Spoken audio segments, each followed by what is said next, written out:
So guys, nagtatanong kung ano to. Hindi to sinaguylas, hindi rin to plum. So sabi ni Kabayan, this is the plum prune. Ibang klase nga talaga. Oh, see? Oh, ibang klase. Native. Yeah. Kasi nakipag-away sila. Sabi kasi nila sinaguylas daw to.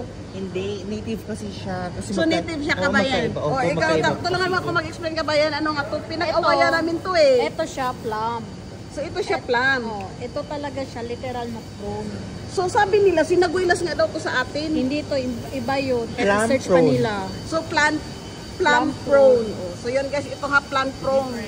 Different types of palm. The different types of? Yeah. Palm. Oh, see guys. Hindi nyo na pwede awayin yung stuff sa ano, sa Carrefour. May yellow pa nga nito, may black. May yellow pa dito? Ito, yung plum. May red, Oh. red, black. Oh, okay. Marami